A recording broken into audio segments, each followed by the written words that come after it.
Take a pig and scrub it clean. Use the finest soap. Brush its skin until it shines and dry it off with a warm towel. For a moment, it looks different. It looks refined. But the second you open the gate, what happens? It runs straight back to the mud. It dives in. It rolls around until it is covered in filth again. Now you might get angry. You might think the pig is being stubborn or ungrateful for your hard work. But you would be wrong. The pig isn't trying to insult you. It is simply returning to its nature. It is comfortable in the filth. The mud is where it feels at home. Now, raise the stakes. Imagine a snake. You find it freezing in the snow. You pick it up, bring it inside, and nurse it back to health. You feed it from your own hand. You think that your kindness will change its nature. You think you have created a bond. But the moment you make a mistake, the moment your hand slips, it strikes, it bites you. Does the snake hate you? No, it is simply doing what a snake does. We understand this logic perfectly when it comes to animals. We know we cannot talk a fish out of swimming or a bird out of flying. Yet when it comes to human beings, we lose all our common sense. We spend years of our lives trying to clean people who love the mud. We try to hug people who are ready to bite. We believe that if we just provide enough facts, enough logic, or enough love, we can convince a fool to see the truth. But the truth is much harsher than that. Ignorance is rarely an accident. Usually, it is a preference. There are people in this world who are asleep, and no matter how loud you scream, they will not wake up. Not because they can't hear you, but because they are pretending to be asleep. So here is the question that defines your peace of mind. If the light hurts their eyes and they choose the shadows, why are you still holding the lantern? And more importantly, what happens to you if you refuse to let go? We believe that the human mind operates like a courtroom. We think that if we just present enough evidence, bring enough witnesses, and show the undeniable facts, the other person will have no choice but to say, "You are right, I was wrong." But when you are dealing with a fool, facts are not ammunition. They are insults. You see, a mind that is molded by mediocrity does not seek expansion. It seeks validation. Mediocrity is not just a lack of intelligence. It is a fortress. It is a rigid structure built to keep reality out. When you bring a new fact to a person who is committed to misunderstanding you, you aren't offering them a gift. You are attacking their identity. Think about the structure of a mold. If a pot is molded to be square, you cannot pour a round truth into it.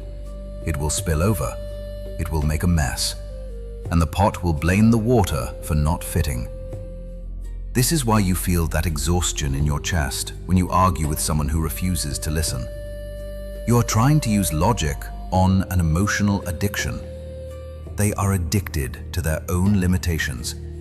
They have built a small, dark room where they are the smartest person alive, and every time you open the door to let the sun in, you are ruining their fantasy. They will not thank you for the light. They will hate you for blinding them. They will reject any truth that challenges the darkness they live in, because that darkness is the only place where they feel big. But if they are so committed to this darkness, if they love the cage so much, we have to ask a deeper question. It isn't just about being stubborn. Is it possible that they are terrified of what exists outside the cave? We tend to look at ignorant people with pity.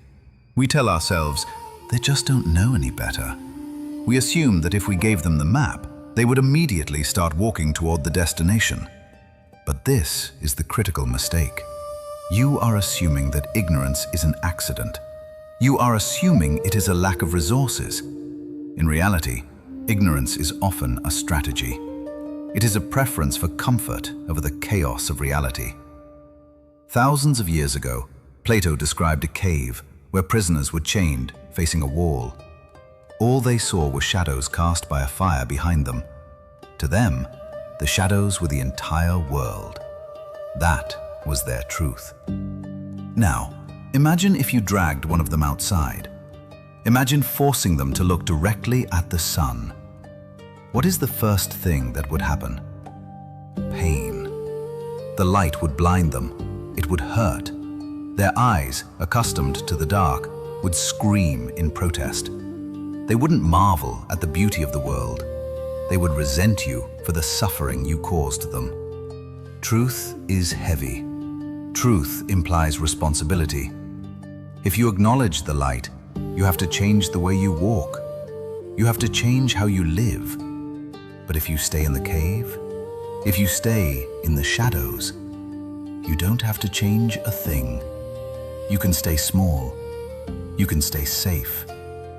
Many people prefer the shadows of the cave simply because the light requires too much from them. They are not victims of the dark. They are volunteers.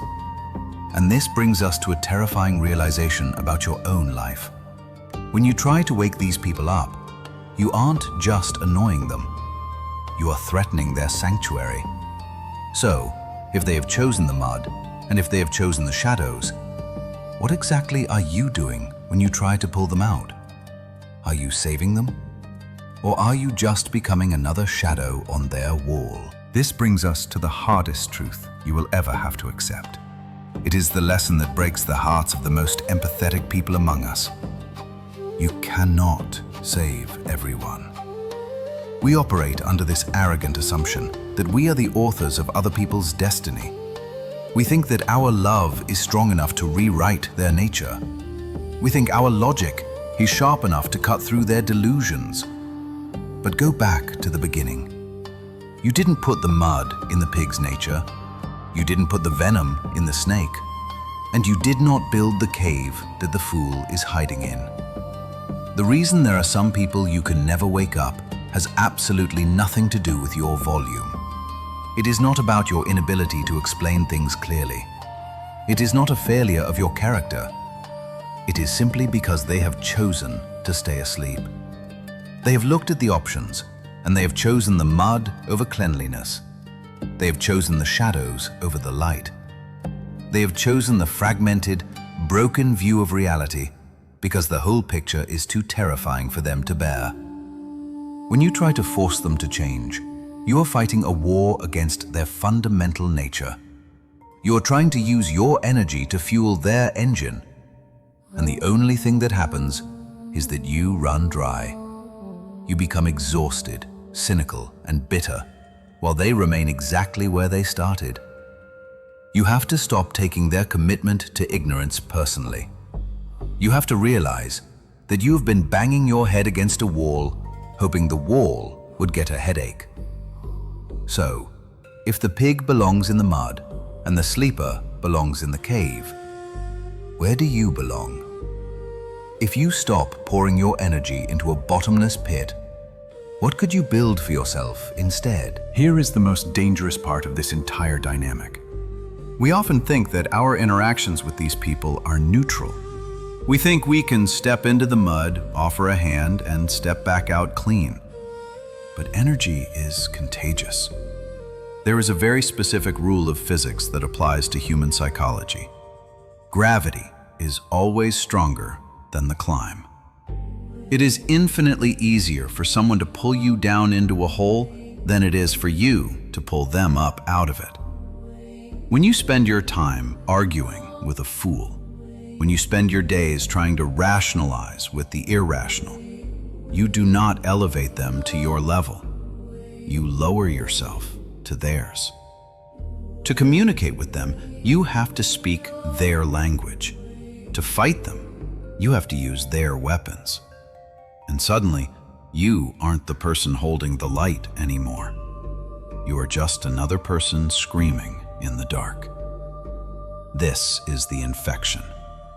You start to feel their anger. You start to feel their cynicism. The frustration of being unheard starts to turn you into a bitter person. You lose your peace trying to fix their chaos. Remember the snake? When it bites you, the poison doesn't stay in the wound. It circulates. It reaches your heart.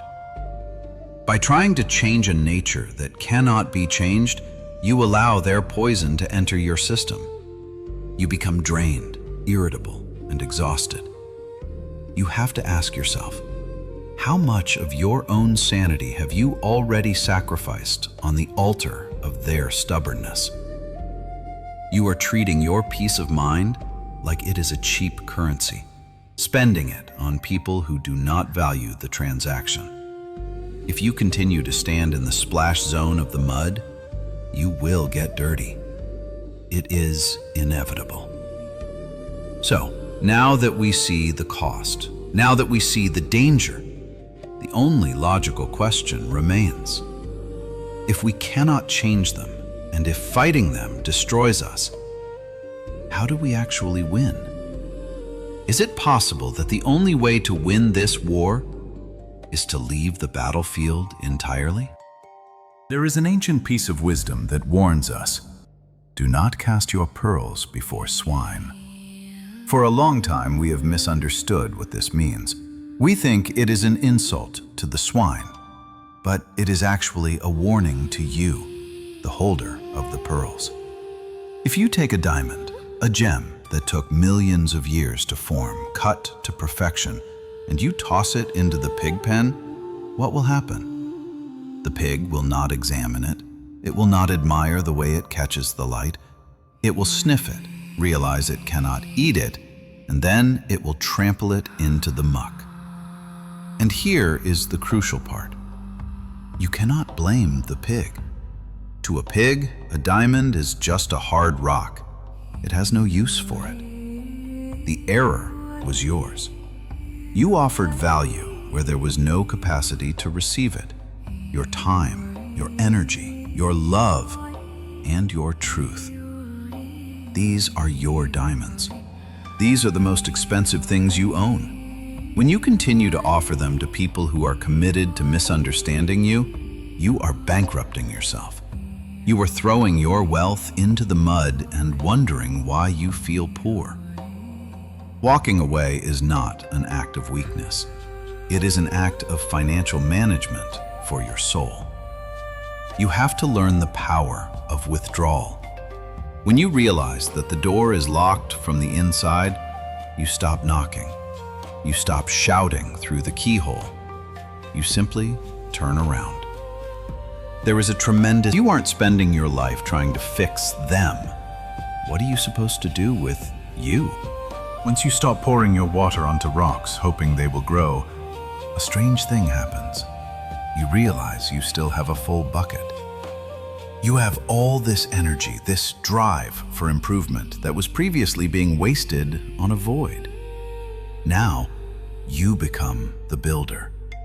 You take that energy and you turn it inward. Instead of trying to guide themselves, the ships that are not looking will crash, and the lighthouse cannot stop them. Your job is to be the lighthouse. When you focus on your own growth, your own discipline, and your own peace, you become a beacon. You stop trying to change the world with your words, and you start changing it with your presence. And here is the irony. This is the only thing that might actually wake someone up. People are rarely convinced by arguments, but they are often changed by examples. When they see you thriving, when they see you unbothered by the chaos they live in, they become curious. Your peace becomes a mirror in which they see their own turmoil. But even if they don't, even if they never look up, you are safe. You are on solid ground. But there is one final piece to this puzzle. One final realization that allows you to walk away without guilt, without looking back, and without bitterness. It is the ultimate acceptance of reality. If you leave them in the mud, Are you abandoning them? Or are you finally giving them exactly what they wanted all along? The hardest part of this entire process is not the action of walking away. It is dealing with the guilt that follows. We are wired to connect. We are taught that good people never give up on others. So when you finally let go of the rope, you feel like a traitor. You feel like you have abandoned someone in the dark. But you must rewrite that definition. Abandonment is leaving someone who wants to be saved and needs your help. Accepting reality is leaving someone who is exactly where they want to be. To leave the pig in the mud is not cruelty.